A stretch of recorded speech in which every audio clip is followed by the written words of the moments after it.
विसरलास का शुभू? म्हणजे त्याच नोकरीमुळे तुझ्या जीवावर बेतलं होतं, त्याच घरात सानिका संगत जे काय घडलं ते विसरलास ना? नाही, एवढं समज होऊन पण जर तुला त्याच घरची नोकरी करायची आहे म्हणजे त्यामागं काहीतरी वेगळं आणि सिक्रेट कारण आहे.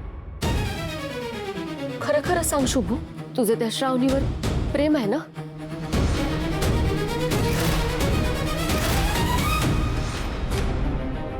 अगं स्वीटी, काय? स्वीटी तोंडाला येईल ते बोलू नका सा. मामांजी, मी खरं तेच बोलतोय.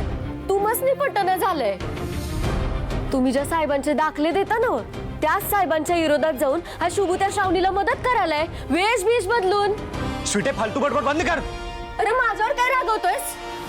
माझ्यावर रागवून हा विषय, हे प्रश्न संपणार नाहीयेत. काय विचारलं मी तुला? दे की उत्तर. आवडते ना तुला श्रावणी? प्रेम आहे ना तुझं श्रावणीवर? बोल की, दे उत्तर. हे बघ स्वीटी, तुझ्यावर ना भांडत बसायला मला वेळ नाहीये. वेळ नाही का खरं बोलायचं नाहीये? बोल की, सांग. आवडते ना तुला श्रावणी? आता का गप बसलायस? बोल की, आवडते ना तुला श्रावणी? हो हो.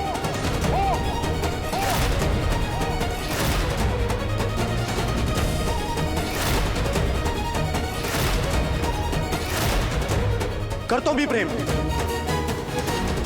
श्रावणी मॅडमांवर माझं प्रेम आहे.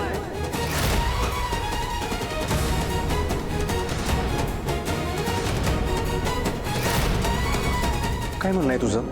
वाटलंच मला, पण एक लक्षात ठेव शुभू, स्वप्न बघणं लय सोपं असतंय, पण ती स्वप्न खरी होत नसतात. अन उघड्या डोळ्यानं बघितलेली स्वप्न माणसाची झोप जगणं समजेस कटून टाकते. तुझ्या चेहऱ्यावर तिच्या प्रेमाचा रंग चढलाय ना, आता त्याच चेहऱ्यावर मी हा होळीचा रंग लावणार.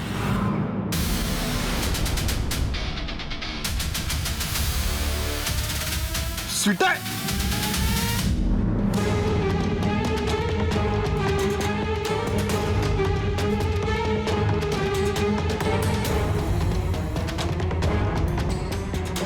स्वीटे, बाजूला हो, काय करायला लागलेस? माझ्या रंगाचा बेरंग केलंस ना, तुला सोडणार नाही मी.